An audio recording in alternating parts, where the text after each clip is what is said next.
ಸಂಬಂಧಿಸಿದಂತ detail. May 4 ಬಳಿಕ ಸಿಎಂಗೆ high command ಬುಲಾವ್ ಕೊಡುವಂತ ಸಾಧ್ಯತೆಗಳಿದಾವೆ ಅನ್ನುವಂತ ಮಾಹಿತಿ. ಮೊನ್ನೆ ಆಪ್ತ ಸಚಿವರ ಜೊತೆಗೆ 3 ಗಂಟೆಗೂ ಹೆಚ್ಚು ಕಾಲ ಚರ್ಚೆ ಮಾಡಿದ್ರು ಸಿಎಂ. ಹೈಕಮಾಂಡ್ ಮುಂದೆ ಪ್ರಸ್ತಾಪಿಸಬೇಕಾದಂತ ವಿಚಾರಗಳ ಬಗ್ಗೆ ಚರ್ಚೆಯಾಗಿದೆ. ಹೈಕಮಾಂಡ್ ಅಂಗಳದಲ್ಲಿ ಸಿಎಂ ಆಪ್ತರು ಈಗ ಚೆಕ್ಮೇಟ್ ಇಟ್ಟಿದ್ದಾರೆ. ಸತೀಶ್ ಜಾರಕಿಹೊಳಿ, ಮಹದೇವಪ್ಪ ನಿನ್ನೆ ಖರ್ಗೆ ಅವರನ್ನು ಭೇಟಿಯಾಗಿದ್ದಾರೆ. ಸಿಎಂ ಇಡ್ತಾ ಇರುವಂತಹ ಹೆಜ್ಜೆ ಅದು ರಹಸ್ಯವಾಗಿದೆ.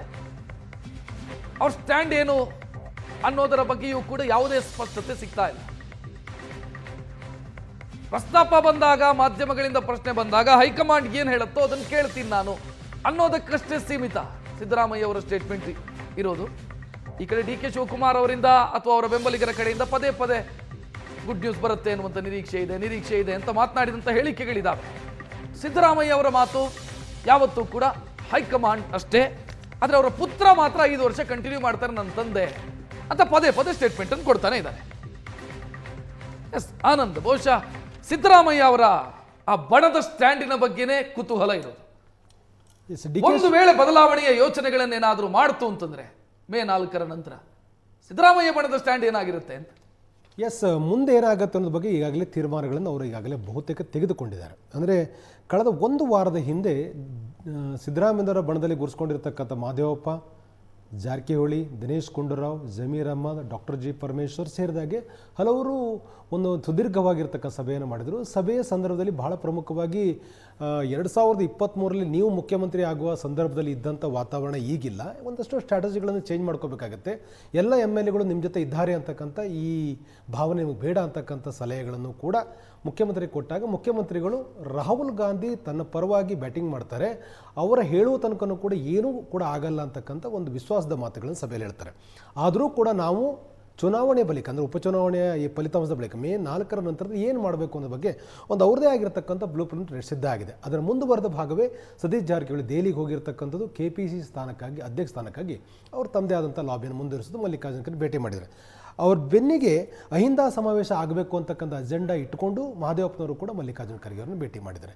ಈ ಮೂಲಕ ಸಿದ್ದರಾಮಯ್ಯರ ಪರವಾಗಿ ಅವರ ನಾಯಕತ್ವ ಮುಂದುವರಿಲಿ ಮತ್ತು ಎಲ್ಲವೊಂದು ಕಡೆ ಇದಕ್ಕೆ ಪೂರಕವಾಗಿ ಸಿದ್ದರಾಮಯ್ಯವರು ಕಂಟಿನ್ಯೂ ಮಾಡಲಿಕ್ಕೆ ಅನುಕೂಲವಾಗುವಾಗಿ ಈ ಸಮಾವೇಶ ಮಾಡಬೇಕು, ಒಂದು ಶಕ್ತಿ ಪ್ರದರ್ಶನ ಆಗಬೇಕು ಅನ್ನುವ ರೀತಿಯ ಒಂದು ಸ್ಟ್ರಾಟಜಿಗಳನ್ನು ಮಾಡ್ತಾಯಿದ್ದಾರೆ. ಯಾಕೆಂತಂದರೆ ಈ ಹಿಂದೆ ಹಾಸನದಲ್ಲಿ SC ಸಮಾವೇಶಗಳನ್ನು ಮಾಡಬೇಕು ಅಂತೇಳಿ ನಿರ್ಧಾರ ತೆಗೆದುಕೊಂಡಾಗ ಸುರ್ಜೇವಾಲಾ ಅವರ ಆದೇಶದಂತೆ ಈ ಸಮಾವೇಶವನ್ನು ರದ್ದುಗೊಳಿಸಲಾಗಿದೆ ಅಂತ ಪರಮೇಶ್ವರ್ ಅಧಿಕೃತವಾಗಿ ಪ್ರೆಸ್ ನೋಟ್ ಕೊಟ್ಟಿದ್ದರು. ಅಂದರೆ ಇದರ ಹಿಂದೆ ಯಾವುದೋ ಒಂದು ಶಕ್ತಿ ಇದನ್ನು ತಡೆಯುವಂಥ ಪ್ರಯತ್ನವನ್ನು ಮಾಡಿತ್ತು, ಅದು ಎಲ್ಲರಿಗೂ ಕೂಡ ಗೊತ್ತಿರತಕ್ಕಂಥದ್ದು. ಈಗ ಅಹಿಂದ ಸಮಾವೇಶ ಮಾಡೋದ್ರ ಮೂಲಕ ಮತ್ತೊಂದು ಬಾರಿ ಇಂಥ ಒಂದು ಶಕ್ತಿ ಪ್ರದರ್ಶನದ ಪ್ರಯತ್ನ ಮಾಡಲಿಕ್ಕೆ ಈಗಾಗಲೇ ಸಿದ್ದರಾಮಯ್ಯ ಬಣ ಈಗಾಗಲೇ ಪ್ಲ್ಯಾನ್ ಮಾಡಿಕೊಂಡಿದೆ, ಅದು ತಯಾರಿ ಮುಂದುವರೆದಿದೆ. ಇದರ ಬೆನ್ನಲ್ಲೇ ಸಹಜ ಕೆಲ ನಾಯಕರು ಹೇಳಿದ ಹಾಗೆ 2023ರಲ್ಲಿ ಇದ್ದಂಥ ಶಾಸಕರೆಲ್ಲರೂ ಕೂಡ ಸಿದ್ದರಾಮಯ್ಯ ಜೊತೆ ಇದ್ದಾರಾ? ಸಹಜವಾಗಿ ಪ್ರಶ್ನೆಗಳು ಮೂಡುತ್ತೆ. ಬೇರೆ ಬೇರೆ ಕಾರಣಕ್ಕಾಗಿ ಸಿದ್ದರಾಮಯ್ಯನವರ 2013ರಿಂದ 2018 ಸರ್ಕಾರವನ್ನು ಕಂಡಂಥ ಶಾಸಕರುಗಳಿಗೆ ಎಲ್ಲೋ ಒಂದು ಕಡೆ ಭರವಸೆಗಳಿತ್ತು, ಎಲ್ಲೋದ್ರೂ ಅನುಕೂಲ ಆಗುತ್ತೆ ಅಂತ. ಸಹಜವಾಗಿ ಅವರಿಗೆ ಬೇರೆ ಬೇರೆ ಸ್ವರೂಪದ ರಾಜಕೀಯ ಲಾಭಗಳು ಮತ್ತು ಆಡಳಿತಾತ್ಮಕ ಲಾಭ ಆಗುತ್ತೆ ಅಂತ ಲೆಕ್ಕಾಚಾರ.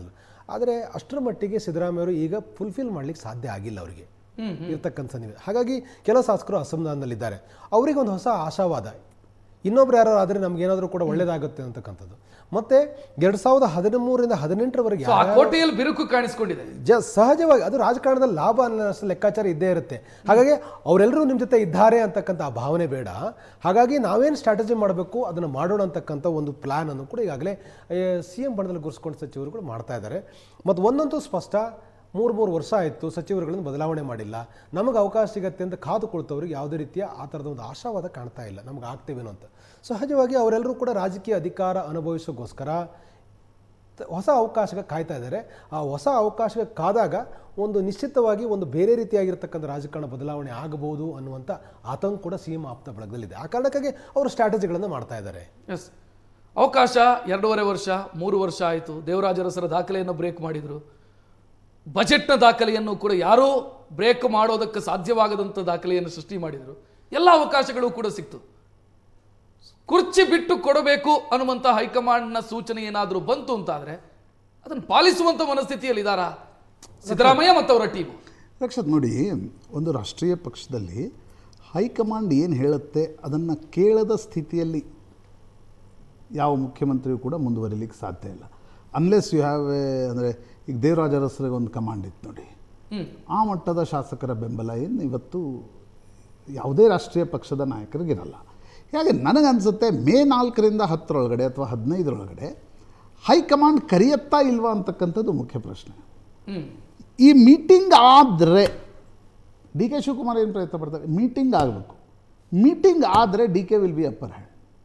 ಮೀಟಿಂಗ್ ಎಲ್ಲಿವರೆಗೆ ಆಗಲ್ವೋ ಅಲ್ಲಿವರೆಗೆ ಸಿದ್ದರಾಮಯ್ಯನವರ ಅಧಿಕಾರ ಅಬಾಧಿತವಾಗಿ ಮುಂದುವರಿಯುತ್ತೆ. ಎಲ್ಲೂ ಕೂಡ ನಿಮಗೆ ಯಾವುದೇ, ನಾನು ದಿಲ್ಲಿಯ ಬಹುತೇಕ ಕಾಂಗ್ರೆಸ್ನ ಸರ್ಕಲ್ಗಳನ್ನು ತುಂಬ ಸಲ ತಡ್ಕಾಡುವ ಪ್ರಯತ್ನವನ್ನು ಮಾಡಿದ್ದೀನಿ. ಇಲ್ಲಿಯವರೆಗೆ ಹೈಕಮಾಂಡ್ನಲ್ಲಿ ಇವರನ್ನು ತೆಗೆಯುವ ಬಗ್ಗೆ ಯಾವುದೇ ರೀತಿಯಾಗಿರ್ತಕ್ಕಂಥ ಚರ್ಚೆ ಆಗಿಲ್ಲ. ಚರ್ಚೆ ಆಗ್ತಾ ಇರೋದಲ್ಲಿ ಕನ್ನಡದ ಮಾಧ್ಯಮಗಳಲ್ಲಿ, ಕರ್ನಾಟಕದ ನಾಯಕರಲ್ಲಿ ಬಣಗಳು ಒತ್ತಡ ಹಾಕ್ತಾ ಇವೆ ನಿಜ, but high command application of mind ಮಾಡಬೇಕಲ್ಲ.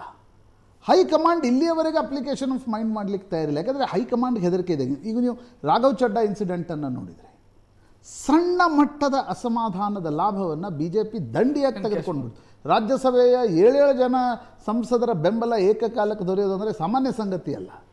ಹೀಗಿರುವಾಗ ಕಾಂಗ್ರೆಸ್ನ ಹೈಕಮಾಂಡ್ಗೂ ಅನ್ನಿಸ್ತಿದೆ ನಾವು ಆ ಕಡೆ ಅಥವಾ ಈ ಕಡೆ ಅನ್ನೋದನ್ನೇನಾದರೂ ತೋರಿಸ್ಲಿಕ್ಕೆ ಹೋದ್ವಿ ಅಂತಂದರೆ ಒಂದು ಬಣ ನಮ್ಮನ್ನು ಬಿಟ್ಟು ಹೋಗ್ಬಿಟ್ರೆ ಏನು ಮಾಡೋದು? ನಿಮ್ಗೆ ಈಗ 136 ಅನ್ನಿಸ್ತಾ ಇದೆ, ಬಟ್ ಆ 130 ಸಾಮರ್ಥ್ಯನೇ ದೌರ್ಬಲ್ಯ ಇರತಕ್ಕಂಥದ್ದು. ಯಾವ ಸಂದರ್ಭದಲ್ಲಿ ಏನಾಗುತ್ತೆ ಅಂತಕ್ಕಂಥದ್ರ ಬಗ್ಗೆ, ಬಿ ಜೆ ಪಿ ಏನು ಮಾಡುತ್ತೆ ಅಂತಕ್ಕಂಥದ್ರ ಬಗ್ಗೆ ಸ್ಪಷ್ಟತೆ ಇಲ್ಲ. ಇನ್ನೊಂದು ನೋಡಿ, ಸಿದ್ದರಾಮಯ್ಯನವರು ನಥಿಂಗ್ ಟು ಲೂಸ್, ಕಳ್ಕೊಳ್ಳೋದಕ್ಕೇನೋ ಇಲ್ಲ. ಅವರು 5 ವರ್ಷ ಮುಖ್ಯಮಂತ್ರಿ ಆಗಿದ್ದರು, ಈಗಲೂ 3 ವರ್ಷ ಮುಖ್ಯಮಂತ್ರಿ, 8 ವರ್ಷ ಮುಖ್ಯಮಂತ್ರಿ ಆಗಿದ್ದಾರೆ. Nothing to lose. ಆದರೆ ರಾಜಕಾರಣದಲ್ಲಿ ನೀವು ಮಾತಾಡ್ಕೊಳ್ಳಿ ಅಂತ ಹೇಳಿ ಡಿ ಕೆ ಶಿವಕುಮಾರ್ ಬಂದು ರಿಕ್ವೆಸ್ಟ್ ಮಾಡಿದರೆ ಆ ಕುರ್ಚಿ ಯಾರೂ ಬಿಟ್ಕೊಡಲ್ಲ.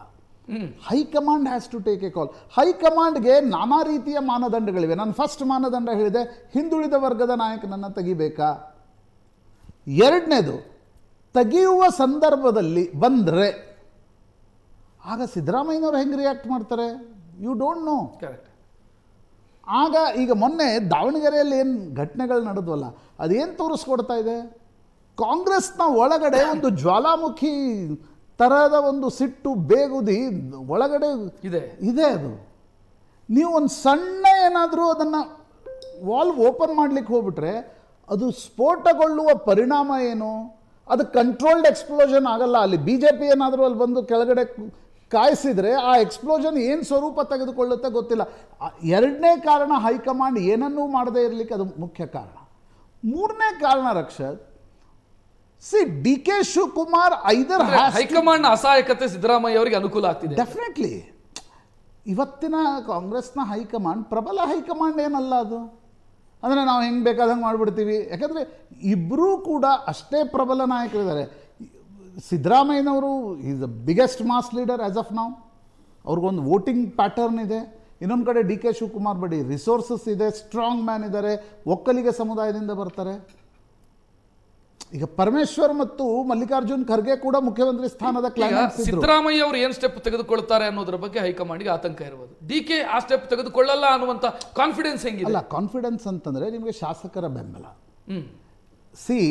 ನೀವು ನಾಳೆ ನೀವು ಪೊಲಿಟಿಕಲ್ ಏನನ್ನೂ ಮಾಡಬೇಕಾದ್ರೂ ಕೂಡ ಇವತ್ತು ಡಿ ಕೆ ಶಿವಕುಮಾರ್ ಬಳಿ 80 ಶಾಸಕರು ಇದ್ದಿದ್ದೇ ಆದಲ್ಲಿ ಹೈಕಮಾಂಡ್ ಯೋಚನೆ ಮಾಡುವ, ಪ್ರತಿಕ್ರಿಯೆ ಮಾಡುವ ರೀತಿ ಬೇರೆ ಇರ್ತಾ ಇತ್ತು. ಡಿ ಕೆ ಬಳಿ 80 ಜನ ಶಾಸಕರೇನಾದರೂ ಇದ್ದಿದ್ದೇ ಆದಲ್ಲಿ ಡಿ ಕೆ ಗುಟುರು ಹಾಕುವ ಪರಿಸ್ಥಿತಿಯೇ ಬೇರೆ ಇರ್ತಾ ಇತ್ತು. ಎಂಡ್ ಆಫ್ ದ ಡೇ ಡೆಮೋಕ್ರಸಿಯಲ್ಲಿ ನಂಬರ್ಸ್ ಆರ್ ವೆರಿ ಇಂಪಾರ್ಟೆಂಟ್. ಈ ಪರಿಸ್ಥಿತಿಯಲ್ಲಿ ಡಿ ಕೆಗೆ ಹೈಕಮಾಂಡ್ನ ಅಭಯ ಬೇಕು.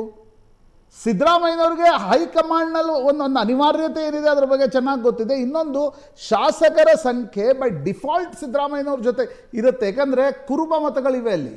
ಬಟ್ ಆನಂದ್ ಹೇಳ್ತಾ ಇದ್ದಾರೆ ಅಲ್ಲೂ ಡಿಸ್ಟರ್ಬ್ ಆಗಿದೆ ಅಂತ, ಆ ಕೋಟೆ ಡಿಸ್ಟರ್ಬ್ ಆಗ್ತಿದೆ ಅಂತ. ರಕ್ಷತ್, 8 ವರ್ಷದ ನಂತರ ಯಾವುದೇ ಕೋಟೆ ಡಿಸ್ಟರ್ಬ್ ಆಗತ್ತೆ, ಬಟ್ ಡಿಸ್ಟರ್ಬ್ ಅಷ್ಟು ಮುಂದೆ ಆಗಿಲ್ಲ. ನೀವು ಇಡೀ ಕೋಟೆಯನ್ನೇ ಒಡೆದು ಹಾಕ್ತಕ್ಕಂಥ ಆ ಡಿಸ್ಟರ್ಬೆನ್ಸ್ ಕಾಣ್ತಾ ಇಲ್ಲ. ನೀವು ಮುಖ್ಯಮಂತ್ರಿ ಆಗಬೇಕು ಅಂದರೆ 135ರಲ್ಲಿ ಕನಿಷ್ಠ ಪಕ್ಷ 80ರಿಂದ 90 ಶಾಸಕರ ಬೆಂಬಲ ನಿಮಗೆ ಬೇಕು.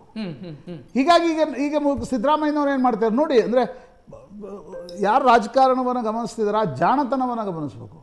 ನವೆಂಬರ್ ಆದ ತಕ್ಷಣ ಸೆಷನನ್ನು ಬೇಗ ಕರೆದ್ರು, ಸೆಷನ್ ಆದ ತಕ್ಷಣ ಬಜೆಟ್ ಪ್ರಿಪ್ರೇಷನ್ ಮಾಡಿದರು, ಬಜೆಟ್ ಪ್ರಿಪರೇಷನ್ ಆದ ತಕ್ಷಣ ಉಪಚುನಾವಣೆಗಳು ಬಂದು, ಪಂಚರಾಜ್ಯಗಳ ಚುನಾವಣೆಗಳು ಬಂದು, ಈಗ ಹುಬ್ಬಳ್ಳಿಯಲ್ಲಿ 25 ವರ್ಷಗಳ ಅಹಿಂದ ಸಮಾವೇಶದ ಬಳ್ಳಿ ಹಬ್ಬ. ಅಹಿಂದ ಸಮಾವೇಶದಿಂದ ಏನಾಗಲ್ಲ, ಅದು ಅಂದರೆ ಅದರದ್ದು ಮೆಸೇಜ್ ಏನು? Don't try to disturb a backward leader, number 1. Number 2, ನನಗನ್ಸುತ್ತೆ ಜಾತಿ ಸಮೀಕ್ಷೆ ಸರ್ವೇಕ್ಷಣೆ ಏನಿದೆ ಅಲ್ಲ, ಅದು ಇನ್ನೊಂದು ಬರ್ಲಿಕ್ಕೆ ಬಾಕಿ ಇದೆ. ಮಾತನಾಡೋಣ. ನನಗೆ ಇದರ ಮಧ್ಯೆ ಶಾಸಕರದೊಂದು ಬೇಡಿಕೆ ಇದೆ. 3 ವರ್ಷ ಆಗ್ತಾ ಬಂತು, ಕ್ಯಾಬಿನೆಟ್ ರೀಶಫಲ್ ಮಾಡಿ ಅಂತ. ಸೊ ಶಾಸಕರು ಆ ನಿರೀಕ್ಷೆಯಲ್ಲಿದ್ದಾರೆ.